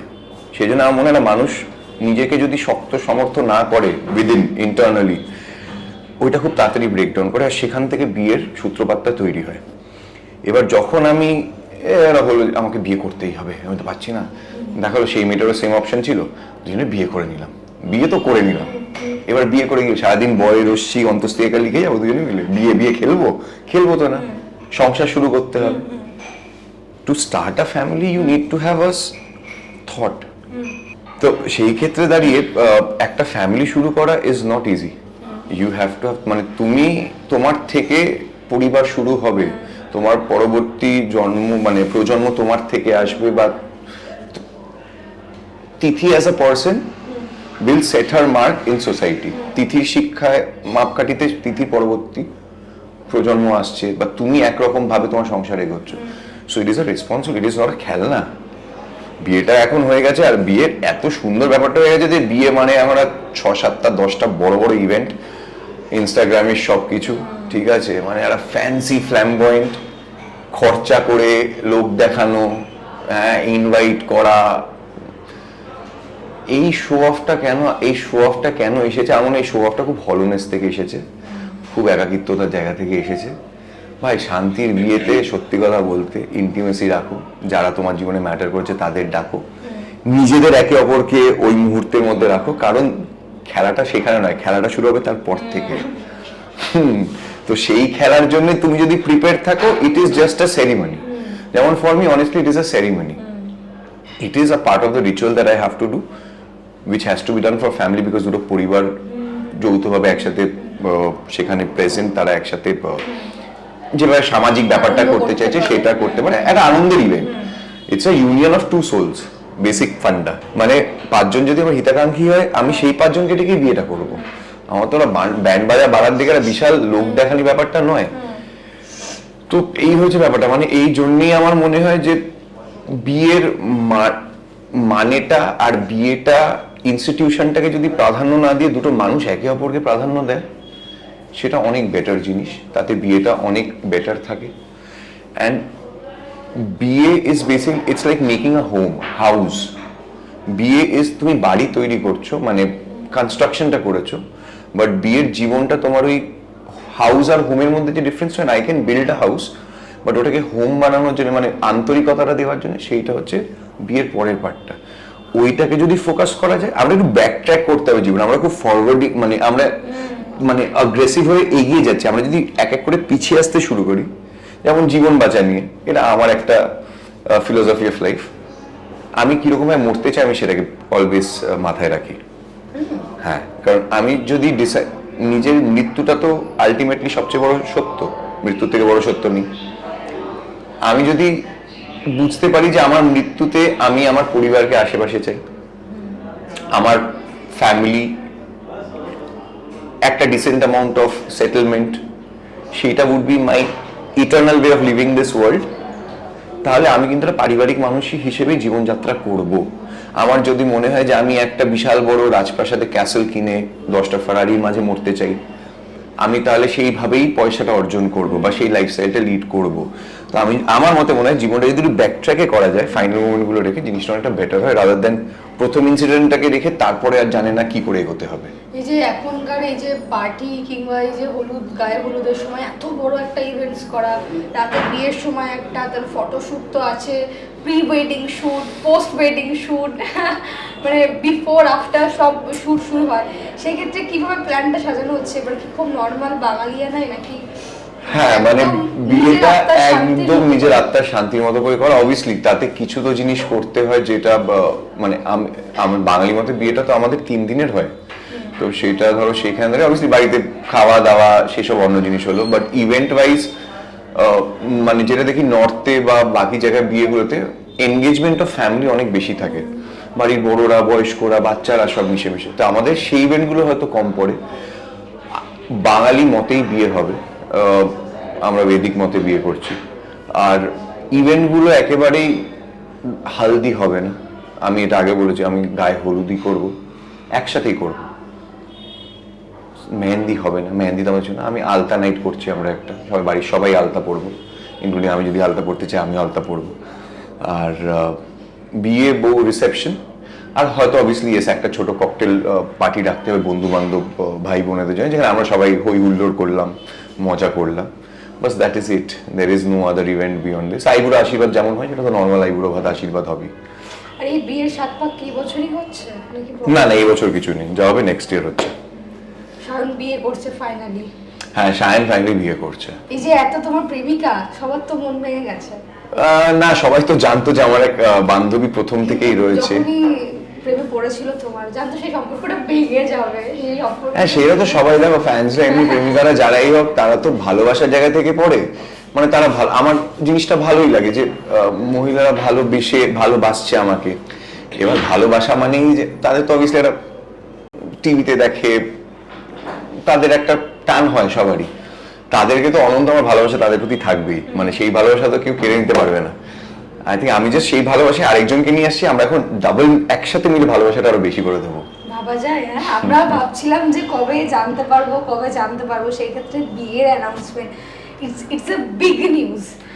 এই যে বিয়ের অ্যানাউন্সমেন্টের পর অনেকটা চাপ বেড়ে গেছে, কারণ প্রিপারেশন শুরু করতে হচ্ছে, বেনারসি কেনা, তারপর তোমার বিয়ে সাজসজ্জা সমস্ত কিছু বাড়ির অ্যারেঞ্জমেন্ট করা, এগুলো কি দুতরফেই ওই স্ক্রিন কানেক্ট করে হচ্ছে?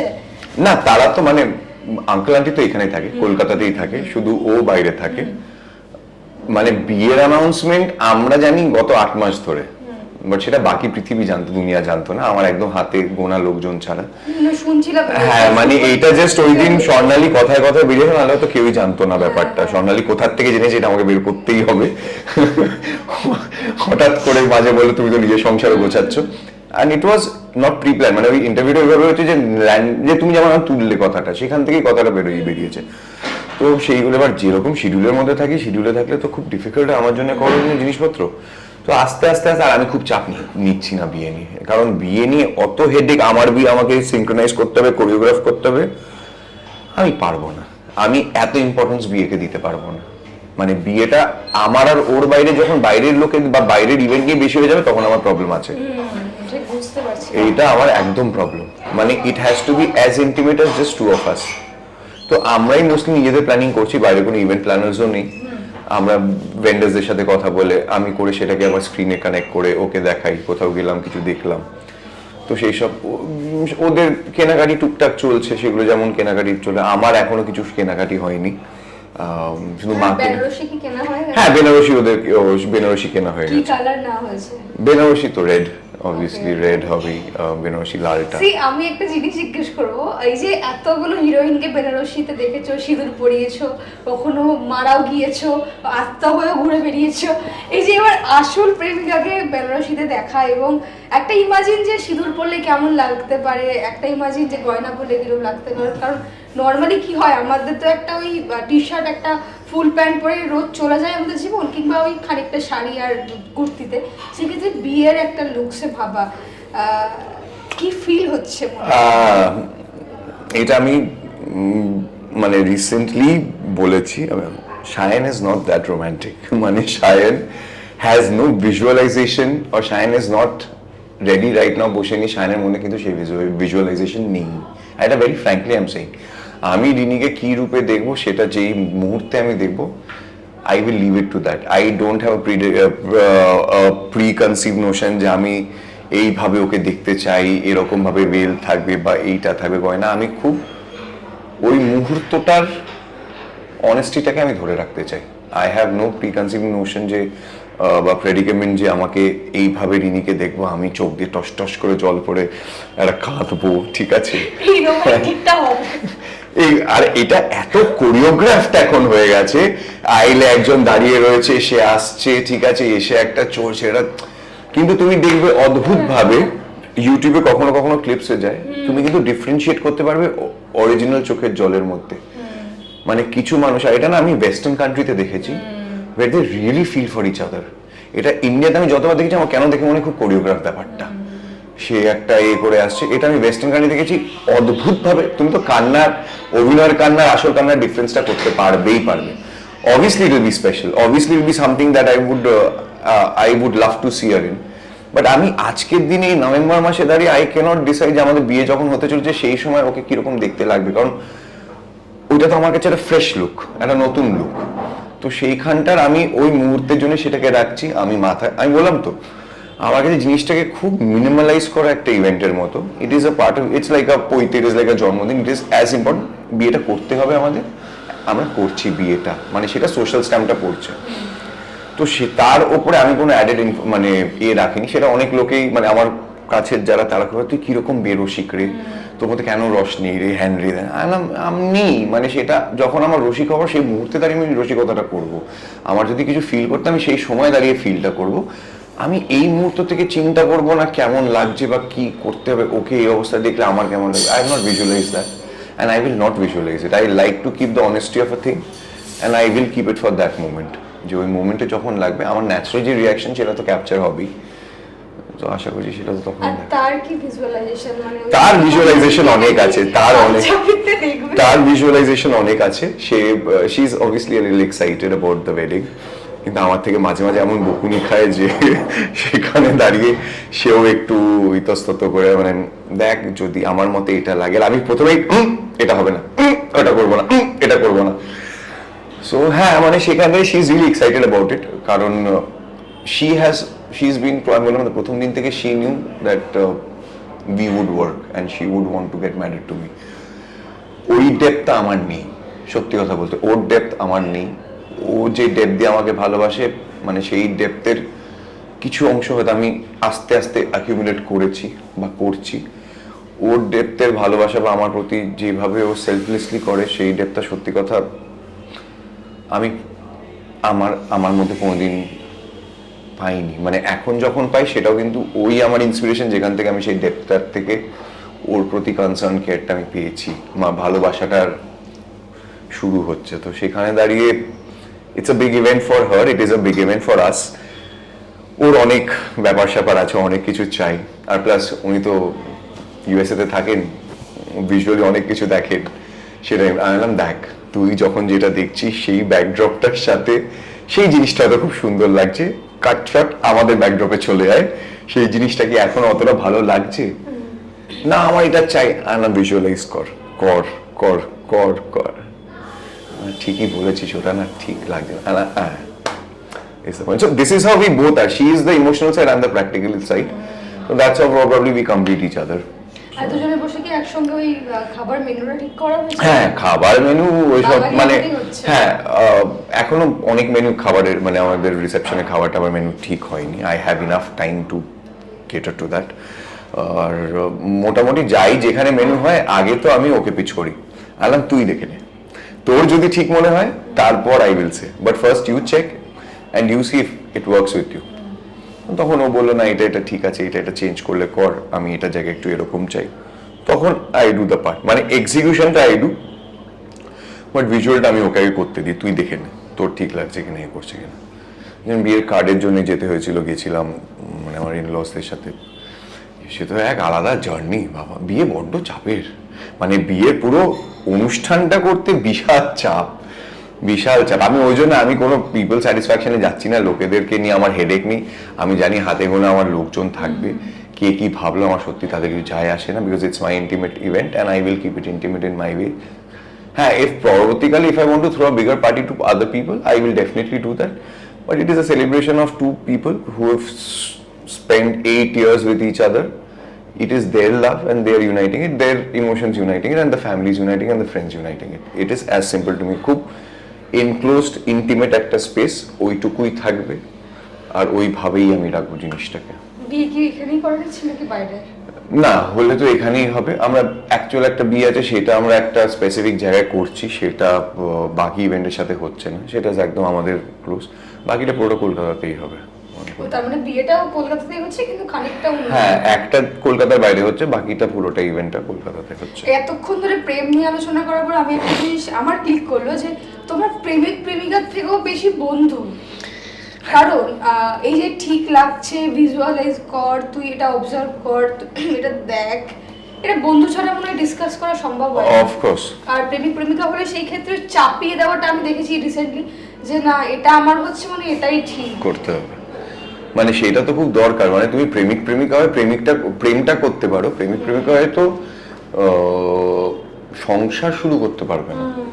সংসার শুরু করার জন্য যেটা আমার খুব মনে হয় যে আমরা তো প্রথম first stage of relationship is প্রেমিক প্রেমিকা, তারপরে স্টেজটা হয় মানে ফ্রেন্ডশিপটা শুড কাম ইন, তারপর it matures and goes to a level of understanding, accepting each others. মানে বন্ধু না হলে তুমি তো অ্যাকসেপ্টও করতে পারবে না, প্রেমিক প্রেমিকা কিন্তু তুমি ওর খারাপটা নিতে পারবে না, ওর ভালোটাই নেবে। মানে বন্ধুত্বের পরে অ্যাকসেপ্টেন্সটা খোলে, অ্যাকসেপ্টেন্স খোলার পরে রেসপেক্টটা আসে, আর and the folds and folds after that. রেসপেক্টটা আসার পরে সেখানে তারপর আন্ডারস্ট্যান্ডিংটা আসে। তো আমরা লেয়ারটা শুরু করি প্রেমিক প্রেমিকাতে, দিয়ে বিয়েটায় চলে যাই, কিন্তু আমাদের প্রেমের লেভেলটা ওইখানেই পড়ে থাকে, প্রেমিক প্রেমিকাতে আটকে থাকে, যেখানে প্রবলেমটা হয়। তা আমাদেরও তো মানে আমরা বয়সের যত জার্নি হচ্ছে, সম্পর্কের জার্নিটাও আমাদের চেঞ্জ করতে হয়েছে, হওয়া উচিত, তবে সেটাকে একটা সাস্টেনেবল জায়গায় নিয়ে যেতে হতে পারে। মানে সেটা তুমি তোমার বেস্ট ফ্রেন্ডের সাথে যদি ভাবো, যেইভাবে তোমার বেস্ট ফ্রেন্ড ছিলে, আজকে ধরো তোমাদের 15 বছর বন্ধুত্ব, তুমি তো নিশ্চয়ই সেইভাবে আর বেস্ট ফ্রেন্ড বলছে মনে হচ্ছে যে আমার বিয়ে হয়ে গেছে, আমার দুটো বয়ফ্রেন্ড আছে এরকম নয়। না না, আমি বেস্ট ফ্রেন্ড মানে আমি বলছি ইন দ্য সেন্স অফ বন্ধু, সেটা ফিমেল কালিগ হতে পারে, বাট আমি বলছি বন্ধুত্বেরও লেয়ারে আজকে প্রেমের সংজ্ঞা যেভাবে দিচ্ছিলে সামনে আমি ভিজুয়ালাইজ করছিলাম যে কি বলছে। মানে আমি যে কোনো সম্পর্কের বলছি, সম্পর্কের ফোল্ডিং গুলো আমরা করি না। মানে আমি বন্ধু হয়ে প্রথম যেভাবে যত বেরোতে বন্ধুদের সাথে, এখন কি অত বেরোনো হয় না, হয়তো অত কথা হয় না, 6 মাসে 3 মাসে কথা হলো, কিন্তু when you connect you are ওই লেভেল অফ ফ্রেন্ডশিপটাই আছে। আর তোমাদের বন্ধুত্ব এগিয়েছে সে অনুযায়ী, কিন্তু প্রেমিক প্রেমিকা হলে কেমন দেখি যে সাস্টেনেবল মানে একটা এনক্লোজার চলে আসে, একটা স্টিগমা চলে আসে, একটা বাউন্ডারি চলে আসে, ওইটা উঠতে যেতে পারে না। আর তুমি দেখবে যত যারা 30 বছর 40 বছর আগেকার দিনের সাথে এখনকার দিনের সম্পর্ক কম্পেয়ার করা উচিত নয়। তাদের মাইন্ডসেট আলাদা ছিল, তাদের সার্কামস্টান্সেস আলাদা ছিল। এখন you will have to twist and tweak and make it your way, it is not that easy. তো সেই ক্ষেত্রে দাঁড়িয়ে মানে দেখো পুরোটাই চেষ্টার উপর নির্ধারণ করা, পুরোটাই দুজন চেষ্টা করে চলেছো সারা জীবন জিনিসটাকে এগোতে। তো সেইটাকে নিয়ে কেউ বলছে না যে it will turn out a success, it can be a success, it can be a failure. মানে সেটা তো সবার জীবনে সবকিছু হতে পারে, but at least the walk should be good enough that you keep that journey remembering, যে আমার এই জার্নিটা মনে আছে। এখন তিক্ততা হয়ে যায় লোকেদের, ছাড়াছাড়ি করে বিচ্ছেদ হলো, তিক্ততা হয়ে গেল। তিক্ততাটা তো জায়গা নেই, তোমরা যখন একেবারে সাথে তখন তো নিজেদের বেস্টটা দিয়ে মিশেছো, তাহলে তিক্ততাটা কিসের? নিশ্চয়ই এক্সিটের তিক্ততাটা রয়েছে। সেটা যদি বন্ধু হওয়া যায়, তিক্ততাটা মনে হয় ওভারকাম করা যায়। আর নর্মাল ফ্যামিলি লাইফে দৈনন্দিন ঝামেলা বা সেটা হবেই। সংসারে যদি ঝামেলা নয় সেটা তো সংসার নয়। Difference of thought, difference of opinion, difference of liking সবটাই থাকবে, কিন্তু সবটা নিয়ে as a whole you have to work on. আমার মা একটা জিনিস বলে, যদি বাসনে কাঁসার বাসনে বলতো, যদি আওয়াজ মানে পড়ে আওয়াজই না হলো তো সেটা কাঁসা কি করে বোঝা যায়। সেই ক্ষেত্রে ওই মানে ডেপথ বা ওই যে আইডেন্টিফিকেশনটার জন্য ওই আওয়াজটা খুব প্রয়োজন। এই যে প্রেমের এত আলাপে আমরা এলাম, লাস্টে জিজ্ঞেস করবো হানিমুন পিরিয়ড নিয়ে কি কিছু ভাবা হয়েছে? হানিমুন পিরিয়ড নিয়ে নাকি সেটাও একদম বিয়ের পর? না, হানিমুন পিরিয়ড নিয়ে, হানিমুনে যাওয়াটা নিয়ে আমার পয়েন্ট হচ্ছে হানিমুন হতো বেসিক্যালি আগেকার দিনে। হ্যাঁ, হানিমুন কথাটার মানে কি? পয়েন্ট হচ্ছে অ্যারেঞ্জ ম্যারেজ হয়েছে দুটো মানুষের, তারা তোমরা ঘুরতে যাওয়ার কি প্ল্যান করেছো? আমরা তো প্রতি বছর ঘুরতে যাই, আমি তো জাস্ট ঘুরে এলাম। আমরা তো একটা এই পুজোয়, আমি প্রতিবার পুজো যাই, এই বছর পুজোতেও গেছি। And we went to a lovely place ফুকেটের কাছে, যেখানে একটা খুব সুন্দর রিসর্টে ছিলাম। আমরা তো প্রতিবার, আর এখন তো সমাজে দাঁড়িয়ে ওরকম ব্যাপারটা নেই। হানিমুন আমরা করি মানে ওই চলে এসেছে, মানে বিয়ের সাথে হানিমুন হতো কেন? দুজন অপরিচিত মানুষের বিয়ে হতো। না না, সেই ক্ষেত্রে তো এরকমও হতে পারে যে একটা গ্যাপ হলো, মানে একটা গ্যাপ না, মানে নিজেদের জন্য একটা নিজেদের সময় বের করা। দেখো সেই সময় যদি আমার কাজ শুরু হয়ে যায় তাহলে তো অবভিয়াসলি সেটা হবে না, কারণ বিয়ের একটা স্পেসিফিক টাইম আমাকে অফ নিতেই হবে। আর কাজ চলাকালীন কাজ কম্প্রোমাইজ করে আমি তারপরে বিয়ের ছুটি নেওয়ার পরেও I don't want to take any leave. তো সেই ক্ষেত্রে দাঁড়িয়ে হয়তো হানিমুনটা উই উইল ডিলে। যদি কাজ না থাকে তখন হানিমুন কেন, সুপার হানিমুন 6 মাসের হানিমুনে চলে যাব। মানে I can probably if I have the time, why not? তখন তো then I am free to travel. If I have work obviously তখন একটা লিমিটেশন থাকবে। সেই ক্ষেত্রে দাঁড়িয়ে হানিমুনটা নিয়ে এখনো চিন্তা করিনি। আর আমাদের জীবনে হানিমুন, আমাদের 8 বছর it has been a good enough time where we have had the honey and the moon. So নতুন করে হানিমুনের কোনো, হ্যাঁ অবভিয়াসলি নিউলি ওয়েড একটা ফিলিং থাকতে পারে, ঘুরতে যাচ্ছি এই করে, বাট ওই সেই মাথায় সিঁদুর পরে হাতে 15টা চুড়ি পরে নিয়ে ইনস্টাগ্রামে ছবি দেওয়া সেটা হবে না, সেটা হচ্ছে না। সেরকম হানিমুনে যাব না, গেলে যেভাবে আমরা এখন ঘুরতে যাই উইল সেইভাবেই ঘুরতে যাব। কিন্তু ঘোরাটা ডিপেন্ড করছে কাজের উপরে। আমার যদি প্রজেক্ট চলে আসে তাহলে তো obviously it will not be possible. এই যে ফ্রি টাইমটা এখন যাচ্ছে, এটার মধ্যে তো নিজেকে একটা প্রিপেয়ার করে চলছেই, তারপরে কি কি চলছে আর? মানে আমি এখন ফ্রি টাইমে যেটা আমার অনেক পেন্ডিং কাজেস ছিল সেগুলো করছি, প্লাস আমি কালারিপার একটুটা শিখছি, যেটার একটা ইন্টেন্সিভ প্রতি সপ্তাহে 5 দিন করে ক্লাস থাকে। প্লাস আমি ওয়ার্কশপের জন্য আই হ্যাভ রিচড আউট, 2-3টে ওয়ার্কশপ দেখলাম এখন হচ্ছে। তা আমি সেই স্প্যানের মধ্যে যদি পারি আই উইল ডেফিনেটলি এনরোল, কারণ এই সময়টা তো আমি হাতে পাই না। প্রতিটা মানে আমাকে তো প্রতিনিয়ত নিজেকে একটু আপগ্রেড করতে হবে। এখন মায়ের সাথে মাঝে একটু বসে সারেগামা পাধানিসাটা একটু করছি, মানে শ্যুটটার সাথে যাতে ভয়েস মডুলেশন বা শ্বাসের কন্ট্রোলটা আসে। তো এই টুকু আর বাড়ি রেনোভেশন চলছে, মিস্ত্রিদের সাথে অনেকটা সময় কাটাতে হয়, এই হচ্ছে ওই হচ্ছে, হ্যান হচ্ছে ত্যান হচ্ছে। তো সব মিলে খুব একটা ফ্যামিলি। আর তার মধ্যে এখন এসে গেছে নতুন এসআইআর নিয়ে এখন ফ্যামিলিতে তুলকালাম চলছে ফর্ম ফিল আপ নিয়ে। তো তো সেটা নিয়ে একটা প্রতিনিয়ত এভরিডে একটা সেশন হয় যে এইটার ফর্মের কি ফিল আপ করবে eventually I take the call যে আমি ফিল আপটা করে দিচ্ছি। তো সব মিলে একটা বেশ বন্ধুদের সাথে সময় কাটাতে পারছি। তো যেই অ্যাসপেক্টগুলো আমি এতদিন পাই না করতে সেইগুলোকে ছুঁয়ে ছুঁয়ে চলেছি, মানে যাচ্ছি। ফ্যামিলি, পার্সোনাল টাচ, একটু নিজের একটু না অনেকটা নিজের স্কিলটাকে এনহ্যান্স করার জন্য সব মিলিয়ে চলছে। সিনেমা দেখছি অনেক। আরেকটা লাস্টে আমরা জিজ্ঞেস করতে ইচ্ছে করছে, তুমি এই যে যেভাবে জীবনটাকে দেখো কিংবা তোমার ওয়ে অফ প্রেজেন্স, তারও কি সেম, মানে ওই একসঙ্গে থাকা বা ওই যে একটা ঐক্যবদ্ধ ফ্যামিলিতে বড় হওয়া, তারপর সবাইকে নিয়ে একসঙ্গে সংসার করা, তারও কি সেটাই? হ্যাঁ, মানে আমার তো জয়েন্ট ফ্যামিলি, হ্যাঁ। মানে যেই মেয়ে আমার ফ্যামিলিকে অ্যাকসেপ্ট করতে পারবে না তাকে আমার অ্যাকসেপ্ট করতে তো মানে পারবো না আমি তাকে অ্যাকসেপ্ট করতে। আর আমি সেই মানসিকতার ছেলে নিজে কাউকে নিয়ে আলাদা করে, হ্যাঁ উই ক্যান স্টে আলাদা, কিন্তু তাই মানে আমার পরিবারের সাথে ও আমার থেকে বেশি ভালোবাসা পায়, কারণ ওইটা দেয়। আর ওর পরিবারে আমি ওর থেকে বেশি ভালোবাসা পাই। I am more like a son to their family. আমি গিয়ে মানে আমি আঙ্কেল আন্টি ও তো থাকে না, আমি গিয়ে মাঝে মাঝে ওদের সাথে নাইট স্টে করি, একসাথে আড্ডা মারি। আমি সার্ভ করতে খুব, আমি ডিনার সার্ভ করলাম, আন্টি লাইক হাই রে এই ছেলেটা তো দেখছি কিছু, আমি কিছু ককটেল বানালাম, কিছু করলাম। So I am more like a son in their house, they are very free with me. ওদের কোনো প্রবলেম নেই, আই এম দেয়ার অলওয়েজ। ওদের বাড়িটার সাথে একদিন রাতে এরকম একটা অদ্ভুত ঘটনা, আমি না একদিন মানে নাইট স্টে করে উঠেছি, সব মানে ওয়াশরুমে যাব, উঠে না আই ফেল্ট কি এই বাড়িটা আমার সাথে এতটা চেনা পরিচিত হয়ে গেছে, মানে মানুষজন, জায়গাটা। So it felt that is my home. So these were points which added in taking the call of getting married. Same goes with her. আজকে আমার মা ফোন করে সারাক্ষণ কথা হয়, যখনই কথা হচ্ছে বাবার সাথে কথা হলো, ও যখন আসে সবার জন্য স্পেশালি গিফট একটা একটা করে নিয়ে আসবে। আমি কোনোদিন ঘুরতে গেলে কারোর জন্য গিফটই পানি না, কিন্তু ও শি উইল মেক শিওর যে সবার জন্য স্পেসিফিকলি নাম করে করে নিয়ে আসে করে। আর খুব মানে she is very loving and a caring woman. মানে আমাকে মেয়েদেরকে অর্ধাঙ্গিনী বলা হয় 100 বার, পুরুষ অর্ধাঙ্গিনী তো হতে পারবো না, মানে ইম্পসিবল। অর্গানাইজেশন শুধুমাত্র মানে মেয়েদের দ্বারাই সম্ভব। হ্যাঁ, মানে সেটা ডেফিনেটলি তাদের দ্বারা, তাদের মধ্যে সেই মমতাটা আছে, মানে তারা তো মা এন্ড অফ দ্য ডে। তো সেইখানে দাঁড়িয়ে তারা যদি সেটা না হয়, কোনো মতেই পসিবল নয় সেইভাবে যে ভালোবাসা।